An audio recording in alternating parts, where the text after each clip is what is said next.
Good morning. આપણે chapter number 6 માં આગળ પ્રક્રિયા કરી અને એમાં જેમાં લાસ્ટ ટોપિક ભણ્યા હતા કે ડીએનએનું રેપ્લિકેશન અને એ ડીએનએના રેપ્લિકેશનની અંદર આપણે એવું કીધું કે જે ડીએનએ છે એ ડીએનએમાંથી નવા ડીએનએનું નિર્માણ કર્યું હતું। હવે આપણે જે ભણવાનું છે કે ડીએનએ છે એ ડીએનએમાંથી એમઆરએનનું નિર્માણ કરવાનું છે। આપણે ડીએનએમાંથી એમઆરએનનું નિર્માણ કરવાની ક્રિયા છે ડીએનએ અને એનામાંથી પહેલાં એમઆરએનએનું નિર્માણ થાય। હવે આ જે આરએનએ છે ને તો ડીએનએમાંથી એમઆરએનનું નિર્માણ કરવાની જે ક્રિયા છે ને એને આપણે પ્રત્યાંકન અથવા તો રેપ્લિકેશન તરીકે ઓળખવામાં આવે છે। એટલે સૌથી પહેલાં તો મારે શું કરવું પડે કે ડીએનએ છે એનામાંથી એમઆરએન બનવું પડે અને આ જે એમઆરએન છે એ એના એમઆરએન છે એના આધારે શું બનશે પ્રોટીનનું નિર્માણ કરી શકાય। એ આપણે તો સૌથી પહેલાં જે પ્રત્યાંકન છે ને એ પ્રત્યાંકન સમજવાનું રહે। આ પ્રત્યાંકનની ક્રિયા ક્યાં થાય, પ્રત્યાંકનના સ્ટેપ કેવી રીતે છે એ સમજવાનું છે। તો આપણી પાસે બે છે કોષ, એક આદિકોષ કેન્દ્રીય કોષ અને એક સુકોષ કેન્દ્રીય કોષ છે। તો આદિકોષ કેન્દ્ર કોષની અંદર પ્રત્યાંકનની પ્રોસેસ કેવી રીતે થશે, કયા ઉત્સેચકો જવાબદાર છે એ સમજવાનું છે અને સુકોષ કેન્દ્રની અંદર પ્રત્યાંકનની ક્રિયા કેવી રીતે થતી હશે એ આપણે સમજવાની રહેશે। જ્યારે આદિકોષ કેન્દ્ર કોષ છે ને એમાં પ્રત્યાંકનની ક્રિયા બહુ જ નાની છે, જ્યારે સુકોષ કેન્દ્ર કોષ હોય ને એમાં પ્રત્યાંકનની જે ક્રિયા છે એના જે તબક્કા છે તે થોડાક લાંબા છે, સ્ટેપ બાય સ્ટેપ પ્રક્રિયા થશે। એટલે સુકોષ કેન્દ્રની અંદર જે એમઆરએન બનવાની ક્રિયા છે તે થોડીક લાંબી છે અને એમઆરએન બન્યા પછી જ એ પ્રોટીન નિર્માણમાં કામ કરે છે। તો અહીંયા આપણે જે પ્રત્યાંકનની જે ક્રિયા છે એ પ્રત્યાંકનની ક્રિયા આપણે સમજવાની રહેશે। તો પ્રત્યાંકન છે એ પ્રત્યાંકન પહેલાં તો ક્યાં થાય છે એ પ્રશ્ન આપણે આવે છે। તો સૌથી પહેલાં પ્રત્યાંકન છે એ આગળ આપણે કહી દીધું કે પ્રત્યાંકન એ કોષ કેન્દ્રમાં થાય। હવે જો આપણી પાસે એક છે સુકોષ કેન્દ્ર અને એક છે આદિકોષ કેન્દ્ર। આદિકોષ કેન્દ્ર એટલે આપણે જ્યારે પણ થિયરી ભણીએ છીએ ત્યારે આપણે ઈ કોલાઈ બેક્ટેરિયાનો ઉલ્લેખ કરીએ છીએ। તો સુકોષ કેન્દ્ર છે એ સુકોષ કેન્દ્રની અંદર જે પ્રત્યાંકનની પ્રોસેસ છે ને એ પ્રોસેસ કોષ કેન્દ્રમાં થાય અને આદિકોષ કેન્દ્ર છે એની અંદર પ્રત્યાંકનની ક્રિયા છે એ કોષ રસમાં થાય છે। આટલું તમારે ધ્યાનમાં રાખવાનું છે કે આદિકોષ કેન્દ્ર કોષ છે એમાં પ્રત્યાંકનની ક્રિયા ક્યાં થશે, કોષ રસમાં થશે અને જો સુકોષ કેન્દ્ર કોષ હશે તો એની અંદર પ્રત્યાંકનની ક્રિયા કોષ કેન્દ્રમાં થાય। એટલે આપણે જ્યારે પ્રત્યાંકન ભણીશું તો આદિકોષ કેન્દ્રમાં પ્રત્યાંકનની પ્રક્રિયા સમજાવો એ ક્વેશ્ચન, સુકોષ કેન્દ્રમાં પ્રત્યાંકનની ક્રિયા સમજાવો એ બીજો ક્વેશ્ચન। હવે પ્રત્યાંકનની ક્રિયા સમજવી છે એટલે મારે ડીએનએમાંથી શું કરવું પડે, એમઆરએનનું નિર્માણ કરવું પડે। તો આપણે છે ને ડીએનએ દોરીએ, તો ડીએનએ દોરીએ ને તો આ હું ડીએનએ દોરું છું, ઓકે। હવે આ જે ડીએનએ છે તો તમે જો કે 3' અને આ જો 3' હોય તો આ મારો કયો પ્રાઇમર હોય, 5' હોય અને બીજો 5' હોય તો આ કયો હોય, 3' હોય। જ્યારે આપણે ડીએનએમાંથી ડીએનએનું રેપ્લિકેશન કર્યું હતું તો શું કર્યું હતું કે આપણે ડીએનએ છે એ ડીએનએમાં બંને શૃંખલા છૂટી પડી હતી અને એ બંને શૃંખલા આ રીતે અને બંને શૃંખલા પર શેનું નિર્માણ થયું હતું, નવા ડીએનએનું। એટલે કે ડીએનએની અંદર જ્યારે રેપ્લિકેશન થાય છે તો એક શૃંખલા એટલે કે ડીએનએની કોઈ એક શૃંખલા જે ટેમ્પલેટ તરીકે વર્તી હતી અને એમાં શું થતું હતું કે જે બંને શૃંખલા છે ને એ બંને શૃંખલા પર સામસામે નવા ન્યુક્લિયોટાઇડના અણુ ગોઠવાતા હતા અને એને આધારે આપણે એક શૃંખલા સતત શૃંખલા કીધી હતી અને બીજી શૃંખલા એ અસતત શૃંખલા કીધી હતી। ક્લિયર? એટલે અહીંયા શું થતું હતું કે જ્યારે ડીએનએની રેપ્લિકેશન હતું ત્યારે ડીએનએનો જે ખંડ છે એનામાં બે બાજુ બરાબર છે, ઉપર અને નીચે એટલે બંને છેડા તરફ આપણને શૃંખલાનું નિર્માણ થતું હતું। પણ જ્યારે આરએનએ છે તો આરએનએ છે એ આરએનએમાં કોઈ એક જ શૃંખલા ટેમ્પલેટ તરીકે વર્તે। એટલે કે આ જે શૃંખલા છે એ શૃંખલામાંથી આ એક શૃંખલા છે બરાબર છે, આ એક શૃંખલા એમાં તોડીશું, છૂટી પડશે એ આખી પ્રોસેસ અને આ એક શૃંખલા જે બે શૃંખલા છે એ બે શૃંખલામાંથી કોઈ એક જ શૃંખલા છે એ એક જ શૃંખલા પર એમઆરએનનું નિર્માણ થશે, બીજી શૃંખલા પર એમઆરએનનું નિર્માણ નહીં થાય. એટલે કોઈ એક જ શૃંખલા એમઆરએનનું નિર્માણ કરશે. તો કઈ શૃંખલા એ પાછો નિયમ હોય ને, તો જો ડીએનએ છે એ ડીએનએ બરાબર, આ ડીએનએ આ 3 પ્રાઇમર અને આ 5 પ્રાઇમર બરાબર, આ ડીએનએ હું દોરું છું, અને આ ક પ્રાઇમર હશે, આ 5 પ્રાઇમર અને આ 3 પ્રાઇમર. આ કોણ છે? ડીએનએ છે. ઓકે, આ ડીએનએ આ જે છે ને બરાબર છે, આ 3 પ્રાઇમર અને આ 5 પ્રાઇમર, તો આ 3 to 5 પ્રાઇમર અને આ 5 to 3 પ્રાઇમર છે. હવે આની ઉપર પણ ન્યુક્લિયોટાઇડના અણુ ગોઠવાઈ શકે અને આની ઉપર પણ ન્યુક્લિયોટાઇડના અણુ ગોઠવાઈ શકે. તો આપણી પાસે શક્યતા બે છે કે અહીંયા પણ એમઆરએનનું નિર્માણ થાય, કારણ કે કોઈ એક શૃંખલા ટેમ્પલેટ તરીકે વર્તે, તો હું અહીં પણ કરી શકું ને એ પણ કરી શકું, એવું નથી.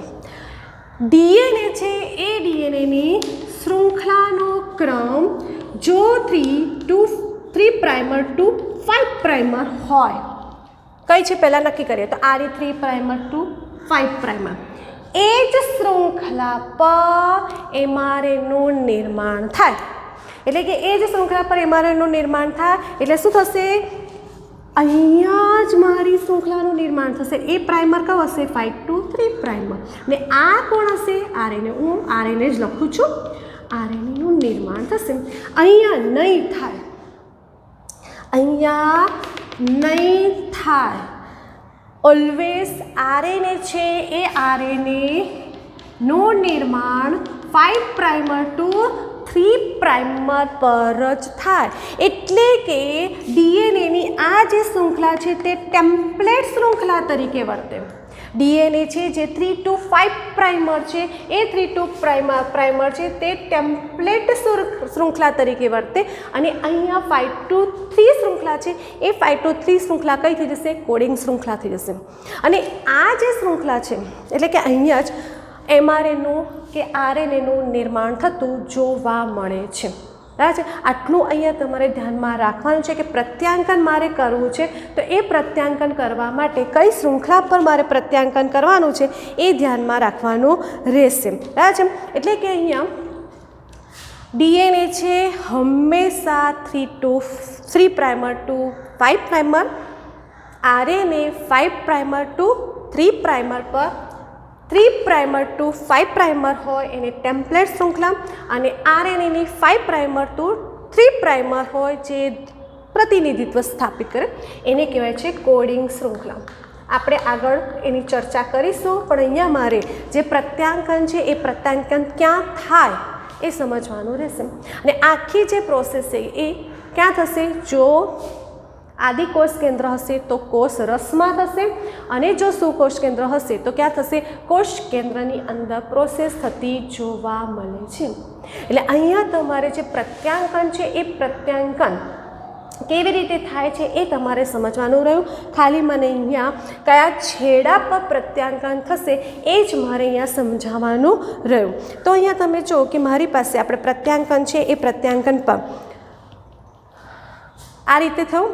હવે આ પ્રત્યાંકન કરવા માટે મારે જે 3 સ્થાન હોય છે, પ્રમોટર સ્થાન, પછી તમારે બંધારણીય જનીન જે સ્ટ્રક્ચર જે છે, અને ત્રીજું છે તમારે સમાપ્તિ જનીન. આ 3 જનીન ગોઠવાય અને પછી જ પ્રત્યાંકનની પ્રોસેસ થતી જોવા મળે છે. તો આપણે જોઈ લઈએ કે પ્રત્યાંકન એકમ. ઓકે, તો પ્રત્યાંકન એકમ દોરીએ. અહીંયા હું ચલો કયું પ્રાઇમર દોરીશ? 3 to 5 પ્રાઇમર. ઓકે, પછી એની સામે આપણને કયું પ્રાઇમર આવશે? 5 પ્રાઇમર ટુ 3 પ્રાઇમર. આ જે છે એનામાં આ જે ડીએનએ છે એ ડીએનએની શૃંખલા છે, એ ડીએનએની શૃંખલા છે એને આપણે કઈ શૃંખલા કહીશું? ટેમ્પલેટ શૃંખલા તરીકે ઓળખીશું. અહીંયા આપણને આ કઈ શૃંખલા થશે? કોડિંગની શૃંખલા થશે. ક્લિયર? હવે આપણે જે પ્રત્યાંકન છે એ પ્રત્યાંકન માટે આપણને 3 સ્થાન જોવા મળશે, અને એ જે 3 સ્થાન છે એનામાં આપણને એક છે પ્રમોટર, આ છે પ્રમોટર પ્રારંભનું, પછી અહીંયા છે ટર્મિનેટ સમાપ્તિ અને પછી અહીંયા જે વચ્ચેનો જે ભાગ આપણો આખો રહ્યો બરાબર છે એ તમારો થયો બંધારણીય જનીન એટલે સ્ટ્રક્ચર બરાબર છે સ્ટ્રક્ચરલ જીન એટલે આપણી પાસે અહીંયા 3 જે છે પ્રત્યાંકન એકમ છે એ પ્રત્યાંકન એકમમાં આપણને 3 અનુક્રમ જોવા મળશે તો સૌથી પહેલાં આપણને આવશે પ્રારંભ બીજો આવશે પ્રલંબન બંધારણીય જનીન આ પ્રમોટર કરી દઈએ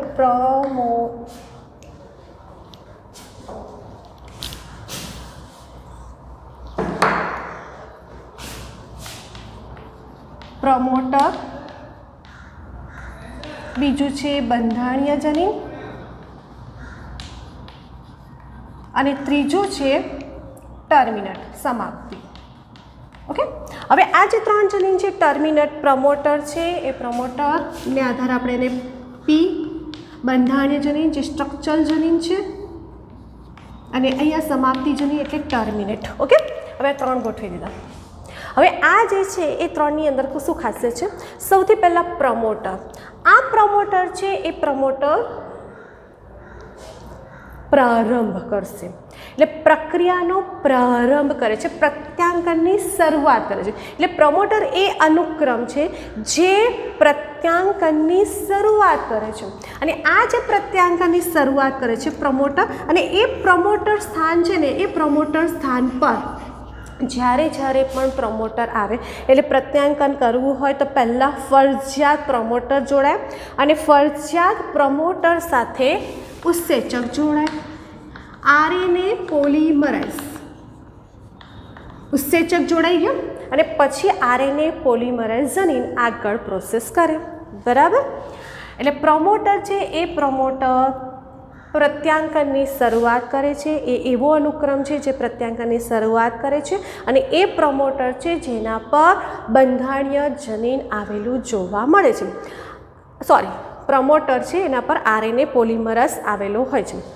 પ્રમોટર છે એ પ્રમોટર કોડિંગ શૃંખલાના 5 ડેઝ છેડા પર હોય આ જે છે એ 5 ડેઝ છેડા પર આપણને શું જોવા મળશે પ્રમોટર ગોઠવાયેલું જોવા મળશે અને આ જે 5 પ્રાઇમર છે બરાબર છે એ આપણને પ્રમોટર જોડવા માટેનો ક્રમ છે એવી રીતે અહીંયા 3 પ્રાઇમર છે અને એ 3 પ્રાઇમર પર કોણ ગોઠવાય છે ટર્મિનેટ એટલે સમાપ્તિ બરાબર છે એ અહીંયા જોડાયેલો જોવા મળશે આ બંનેની વચ્ચે એટલે બીજો છે બંધારણીય જનીન અને આ બંધારણીય જનીન છે ડીએનએનો અનુક્રમ છે અને એ બંધારણીય જનીન છે એના પર 3 પ્રાઇમર ટુ 5 પ્રાઇમર પર ડીએનએની ટેમ્પલેટ શૃંખલા હોય અને 5 પ્રાઇમર ટુ 3 પ્રાઇમર પર જે તે અનુલક્ષીને કઈ શૃંખલા હોય છે કોડિંગ શૃંખલા તરીકે ઓળખવામાં આવે છે એટલે ધ્યાનમાં રાખવાનું કે ટેમ્પલેટ શૃંખલા ડીએનએની હોય 3 પ્રાઇમર ટુ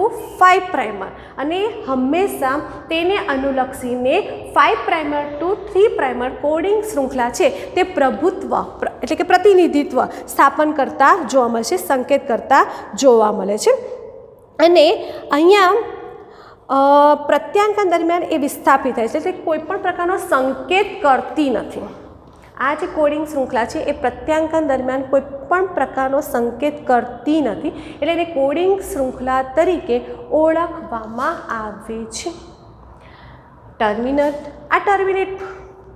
કરવું સમાપ્ત કરવું એટલે શું થશે કે જે પ્રત્યાંકનની પ્રોસેસ કરવી હશે આપણે પ્રત્યાંકન ભણીશું તો શું થશે કે પ્રક્રિયાને બંધ કરવી છે પ્રક્રિયાને એનું નિર્માણ થઈ ગયું તો શું થશે તરત જ ટર્મિનેટ ગોઠવાશે અને એ ટર્મિનેટ સ્થાન પર ફરી કોણ ગોઠવાશે આરએનએ પોલિમરેઝ અને એ શું થશે કે એ ટર્મિનેટ પર ગોઠવાય અને પ્રક્રિયાને શું કરે છે બંધ કરતા જોવા મળશે એટલે આરએનએ પોલિમરેઝ ઉત્સેચક છે એ પોલિમરેઝ ઉત્સેચક પ્રક્રિયાને પ્રક્રિયામાં ભાગ ભજવતા જોવા મળે છે અને એને આધારે જે 5 ડેઝ છેડો છે એ 5 ડેઝ છેડો આપણને પ્રતિપ્રવાહ અને 3 ડેઝ છેડો અનુપ્રવાહ તરીકે વર્તે છે આ છે તમારો પ્રતિપ્રવાહ અને આ છે તમારો અનુપ્રવાહ એટલે તમને ચોપડીમાં લખેલું છે કે 5 ડેઝ જે છેડો છે કોડિંગ શૃંખલાનો 5' છેડો છે 5' છે એ પ્રતિપ્રવાહ તરીકે વર્તે છે, પ્રતિપ્રવાહ તરીકેનું પ્રભુત્વ કરે છે અને અહીંયા 3' છે તે અનુપ્રવાહના ધ્રુવત્વ તરીકે વર્તે છે એવું ચોપડીની અંદર લખેલું જોવા મળશે. તો અહીંયા તમારે જો કે જે પ્રત્યાંગન છે એ પ્રત્યાંગન એકમના 3 પ્રકાર થયા. એક પ્રત્યાંગન એકમમાં એક પ્રમોટર થયું, એક બંધારણીય જનીન થયું અને એક સમાપ્તિ થયું. અને ત્રણેય છે એ ત્રણેયની કેવી રીતે સમજૂતી આપી છે અહીંયા આપણને જોવા મળે છે. એટલે કે બંધારણીય જનીન, આ બંધારણીય જનીન છે એના એક સ્થાન પર પ્રમોટર અને બીજા સ્થાન પર શું છે ટર્મિનેટ સમાપ્તિ જનીન ગોઠવાયેલા જોવા મળશે અને આ એક પ્રત્યાંગન એકમ તરીકે વર્તે છે. તો અહીંયા થઈ તમારે પ્રત્યાંકન એકમની વાત. હવે પ્રત્યાંકન થાય છે તો કોની અંદર થશે? આદિકોષ કેન્દ્ર અને સુકોષ કેન્દ્ર. અહીં એક વસ્તુ સમજાવવાનું છે કે જ્યારે અહીંયા પોલિમરાઇઝ ઉત્સેચક છે ને એ પોલિમરાઇઝ ઉત્સેચક પર પોલિમરેઝ ઉત્સેચક છે એ ઉત્સેચક પર 2 કારક ગોઠવાય, 2 ફેક્ટર ગોઠવાય, બરાબર છે. 2 ફેક્ટર ગોઠવાય છે. એક છે સિગ્મા કારક, બરાબર. સિગ્મા કારક એ જે છે સિગ્મા કારક એ હંમેશા પ્રક્રિયા પ્રારંભ થતી હોય ને એ પ્રારંભના સ્થાને ગોઠવાય. એટલે કે પ્રારંભ પ્રક્રિયાની શરૂઆત કરવા માટે સિગ્મા કારક જવાબદાર છે. બીજો છે રો, બરાબર છે. આ ગુણીમાં આવી રીતે લખેલું છે અને કોઈક જગ્યાએ આપણને આ રીતે લખેલું છે. આ જે રો ફેક્ટર છે એ રો ફેક્ટર પ્રક્રિયાને શું કરશે? સમાપ્તિ કરે છે. એટલે પહેલાં પોલિમરાઇઝ ઉત્સેચક છે એ પોલિમરાઇઝ ઉત્સેચક 2 ફેક્ટર છે, એક સિગ્મા કારક અને એક રો કારક છે. સિગ્મા કારક છે એ પ્રક્રિયાની શરૂઆત કરશે કારણ કે આરએનએ પોલિમરાઇઝ જોડાય અને તરત જ શું થશે? પ્રક્રિયાનો પ્રારંભ થશે અને એની સાથે કમ્પલસરી સિગ્મા કારક જોડાવો જરૂરી છે. આરએનએ પોલિમરાઇઝ સાથે સિગ્મા કારક જોડાશે તો જ પ્રક્રિયા સ્ટાર્ટ થશે.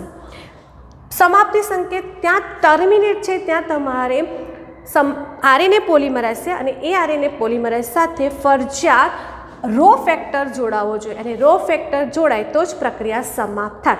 એટલે ખાસ ધ્યાન રાખવાનું છે કે પોલિમરાઇઝ ઉત્સેચક છે એની ઉપર 2 ફેક્ટર કામ કરે છે, એક સિગ્મા ફેક્ટર અને એક રો ફેક્ટર. તો અહીંયા આપણે આ રીતે પ્રત્યાંકન છે એ પ્રત્યાંકનના એકમ આપણે સમજ્યા અને એ પ્રત્યાંકનને આધારે આપણને શું આરએનએનું નિર્માણ થતું જોવા મળે છે. તો આ જે પ્રત્યાંકન છે એ પ્રત્યાંકન સૌથી પહેલાં આપણે ભણીશું આદિકોષ કેન્દ્રમાં પ્રત્યાંકનની સમજૂતી આપો. હા છે પ્રત્યાંકન સમજાવો. સૌથી પહેલાં આદિકોષ કેન્દ્રમાં જોઈએ તો આદિકોષ કેન્દ્ર છે એ આદિકોષ કેન્દ્રમાં પ્રત્યાંકનની ક્રિયા ક્યાં થાય છે? કોષ રસમાં. ક્લિયર? ચલો હવે આપણે શું કરીએ? ડીએનએ દોરીએ.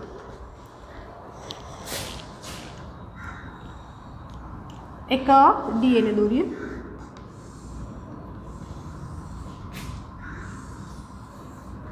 આ ડીએનએ દોરું 3' ટુ 5' અને 5' ટુ 3' જોઈ લઈએ છીએ. ઓકે, હવે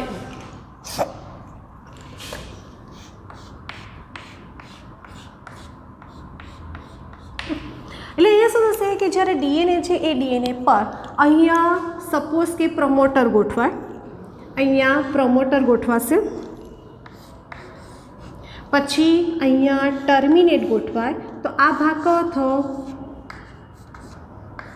બંધારણીય જનીન અને એ બંધારણીય જનીન પર શું થશે કે જે ન્યુક્લિયોટાઇડ છે એ ન્યુક્લિયોટાઇડને અનુલક્ષીને અણુઓ ગોઠવાતા જશે. ન્યુક્લિયોટાઇડ ગોઠવાતા જશે અને શેનું નિર્માણ કરશે? એમઆરએનએનું નિર્માણ કરતા જોવા મળશે. તો આપણે પ્રક્રિયા સ્ટાર્ટ કરીએ. તો સૌથી પહેલાં શું થશે? તો સૌથી પહેલાં હું આને ઇરેઝ કરું. ચલો આપણે દોરીએ.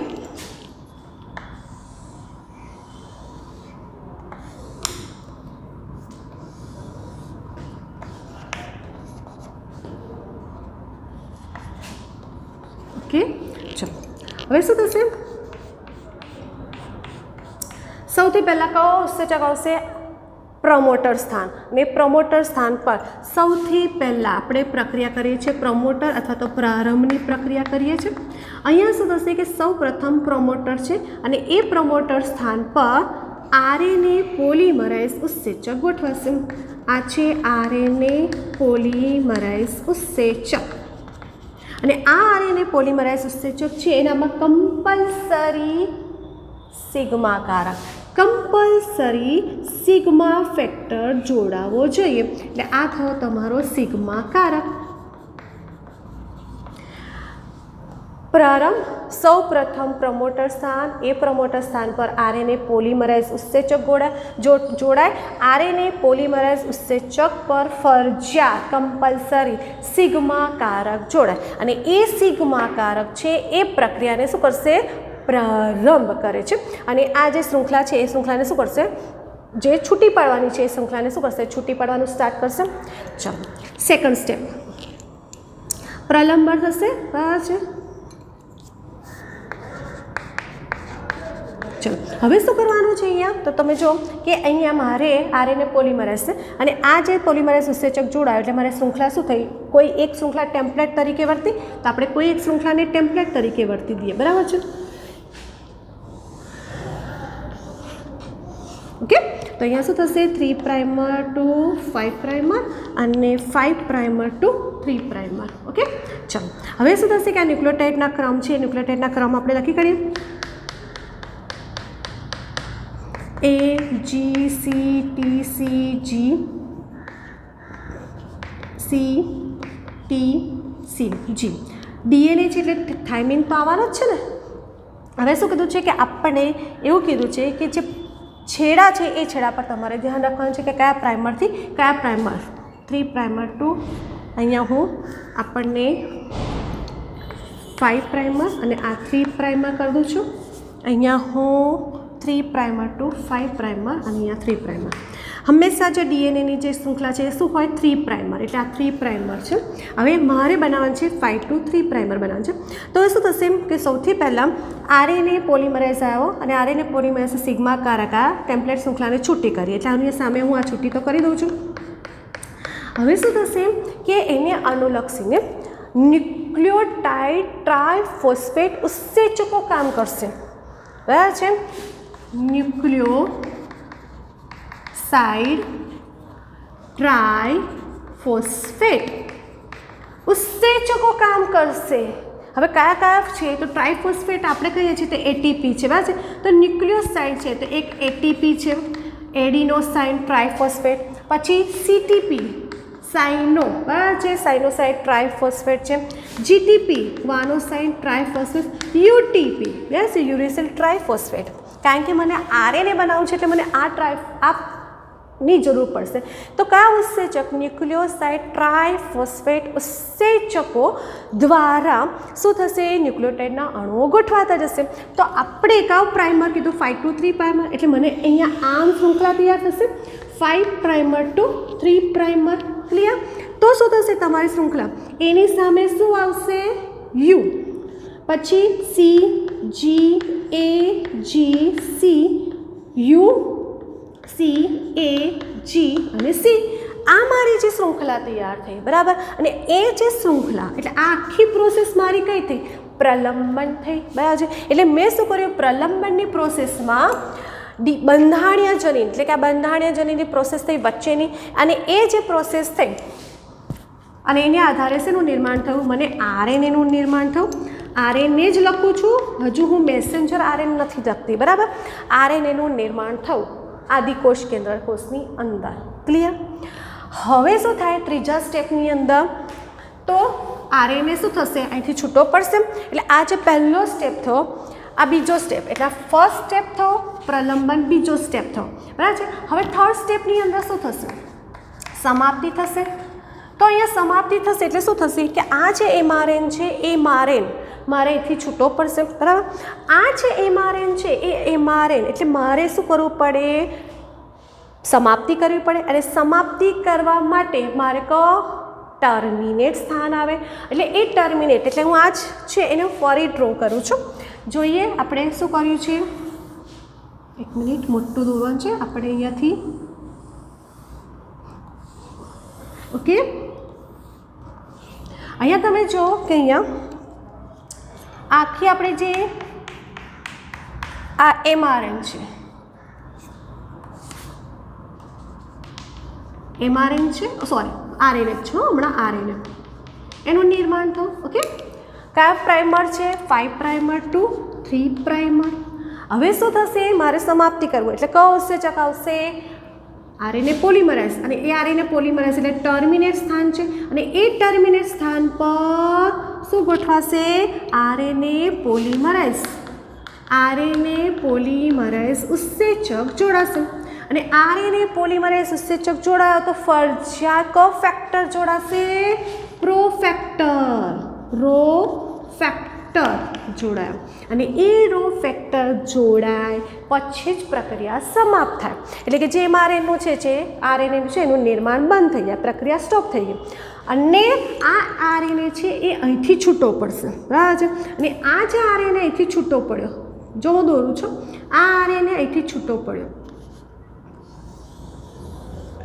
આ RNA છે એ RNA જો આદિકોષ કેન્દ્ર કોષ હશે, એ આદિકોષ કેન્દ્રમાં આ RNA નું નામ mRNA બનશે. આદિકોષ કેન્દ્રની અંદર જો સુકોષ કેન્દ્ર કોષ હશે એટલે આ જ શૃંખલા છે, જો સુકોષ કેન્દ્ર હશે તો એ સુકોષ કેન્દ્રની અંદર આનું નામ hRNA બનશે. hRNA સુકોષ કેન્દ્રની અંદર. અને આદિકોષ કેન્દ્ર છે એ આદિકોષ કેન્દ્રની અંદર એનું નામ બનશે mRNA. ખાસ ધ્યાન રાખવાનું છે. અને અહીંયા આ mRNA છે જે આદિકોષ કેન્દ્રમાં બન્યો, એ RNA સીધો જ પ્રોટીનનું નિર્માણ કરશે. એટલે કે એના માટે કોઈ તબક્કા નથી, કોઈ જટિલ કોઈ પ્રોસેસ નથી, ડાયરેક્ટ જ આ mRNA શું કરશે? પ્રોટીનના નિર્માણનું કાર્ય કરશે. જ્યારે સુકોષ કેન્દ્ર કોષ છે એની અંદર જે RNA આ બન્યો છે, પ્રોસેસ તો આ રીતે થશે, પણ જે RNA બન્યો છે એ RNA છૂટો પડે, પણ હજુ એનું નામ mRNA નથી, હજી પૂર્ણ નથી થયો. હિટ્રો છે, બરાબર છે, હિટ્રો ન્યુક્લિયર RNA છે અને એ hRNA છે એની ઘણી બધી પ્રોસેસ થશે અને એ પ્રોસેસ થયા પછી એ mRNA બનશે અને એ પ્રોસેસ થયા પછી જ પ્રોટીનનું નિર્માણ કરશે. એટલે અહીંયા ખાસ ધ્યાનમાં રાખવાનું છે, આદિકોષ કેન્દ્ર કોષની અંદર RNAનું નિર્માણ પ્રત્યાંકન કેવી રીતે થાય છે અથવા તો RNAનું નિર્માણ કેવી રીતે થાય છે. ફરી રિપીટ કરું, કોષ કેન્દ્ર આદિકોષ કેન્દ્રમાં પ્રત્યાંકનની પ્રોસેસ ક્યાં થશે? કોષ રસમાં થશે. પહેલું ખાસ ધ્યાનમાં રાખવાનું છે. પછી પહેલા તબક્કામાં કોણ ગોઠવાય? તો પ્રમોટર સ્થાન પર. આ કયું સ્થાન છે? પ્રમોટર. અને એ પ્રમોટર સ્થાન પર કોણ ગોઠવાય છે? RNA polymerase. RNA પોલિમરેઝ ગોઠવાય ફરજિયાત કયો ફેક્ટર? સિગ્મા કારક જોડાય. સિગ્મા કારક જોડાય પ્રક્રિયાની શરૂઆત થાય. સેકન્ડ સ્ટેપની અંદર પ્રલંબન છે. તો જે ટેમ્પલેટ શૃંખલા છૂટી પડી હતી એમાંથી કોઈ એક જ શૃંખલા, બરાબર છે, DNAનો જે ખંડ છે એનામાંથી 3 પ્રાઇમર ટુ 5 પ્રાઇમર જ RNAના નિર્માણમાં ભાગ લેશે અને અહીંયા એને અનુલક્ષીને RNA ગોઠવાશે. પરંતુ જે ન્યુક્લિયોટાઇડના અણુઓ ગોઠવાય છે એ ન્યુક્લિયોટાઇડના અણુઓ માટે કયા ઉત્સેચક? ન્યુક્લિયોસાઇડ ટ્રાઇફોસ્ફેટ ઉત્સેચકો ભાગ લેશે અને ન્યુક્લિયોસાઇડના અણુઓ ગોઠવાશે. ત્રીજા સ્ટેપની અંદર શું થશે કે જે RNAનું નિર્માણ થઈ ગયું, હવે પ્રક્રિયાને બંધ કરવી છે એટલે ત્યાં ટર્મિનેટ સમાપ્તિ સ્થાન છે, એ સમાપ્તિ સ્થાન પર RNA પોલિમરેઝ ઉત્સેચક ગોઠવાય અને કયો ફેક્ટર? રો ફેક્ટર ગોઠવાય અને એ રો ફેક્ટર છે પ્રક્રિયાને સમાપ્ત કરે. આ RNA છૂટો પડે અને જો આદિકોષ કેન્દ્ર હશે ત્યાં એનું નામ બનશે mRNA અને ડાયરેક્ટ એ પ્રોટીનનું નિર્માણ કરશે. જો આ mRNA સુકોષ કેન્દ્રમાં હશે તો એનું નામ hNRNA હિટ્રોન્યુક્લિયર RNA તરીકે ઓળખવામાં આવે છે. અને પછી એ વિવિધ તબક્કામાંથી પસાર થાય છે અને પ્રોટીનનું નિર્માણ કરે છે. તો અહીંયા થઈ તમારે આદિકોષ કેન્દ્ર કોષ છે એની અંદર પ્રત્યાંકનની પ્રોસેસ પૂર્ણ થાય છે.